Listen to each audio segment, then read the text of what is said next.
Hi friends, இன்றைக்கி நான் ஒரு ரெசிபியோட வரல. பாப்பாவுக்கு ஸ்கூல் லீவ் விட்டனால நான் அம்மா வீட்டுக்கு வந்துட்டோம். இங்கே பாலக்காடு தான். ஸோ அங்கே சுற்றி இருக்கிற அந்த பூந்தோட்டமும் அந்த ஏரியாவும் மட்டும்தான் நான் வீடியோ எடுத்திருக்கேன். இன்னும் நிறைய வீடியோஸ் இருக்குது.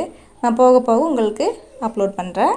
இங்கே பாலக்காடு பார்த்திங்கன்னா புதுசாக ஒரு வாடகை வீட்டுக்கு வந்திருக்காங்க. ஸோ நான் வரும்போது அப்படியே மலை மேகமாக இருந்துச்சு. இறங்கணுமே பார்த்திங்கன்னா அப்படியே ஊட்டிக்குள்ளே இறங்கின மாதிரி இருந்துச்சு. அந்த கிளைமேட்டு, இந்த ஃப்ளவரு இதெல்லாமே பார்த்தோமே அப்படியே ஊட்டியை பார்த்த மாதிரி இருந்துச்சு. இது பார்த்திங்கன்னா வீட்டுக்கு வெளியே அந்த காம்பவுண்ட் ஓரமாக வச்சுருக்காங்க. அது போக பக்கத்துலேயே ஒரு இடம் இருக்குது. அங்கேயும் பார்த்திங்கன்னா இதே மாதிரி பெரிய கார்டனாக வச்சுருக்காங்க. ஸோ அவங்களுக்கு அந்த கார்டன் ஃப்ளவர்ஸ் எல்லாம் ரொம்ப பிடிக்குனால அவங்க இதை வச்சு மெயின்டைன் பண்ணுறாங்க. ரொம்ப வருஷம் கழிச்சு இன்னொரு செடி பார்த்தோம். இந்த செடியில் காய் பார்த்திங்கன்னா பழமாயிடுச்சுன்னா நாங்கள் சாப்பிடுவோம். பச்சை காய் இருந்துச்சுன்னா நாங்கள் உடச்சி விளையாடுவோம். இதுக்கு நாங்கள் நெட்டங்காய் செடின்னு சொல்லுவோம். உங்களுக்கு இந்த நேம் தெரியும்னா கமெண்ட் பாக்ஸில் கமெண்ட் பண்ணுங்கள். இந்த வீடியோ பிடிச்சிருந்தா மறக்காமல் லைக் பண்ணுங்கள், ஷேர் பண்ணுங்கள், சப்ஸ்கிரைப் பண்ணுங்கள். நெக்ஸ்ட் வீடியோ வரைக்கும் எல்லாருக்கும் டாடா பாய்.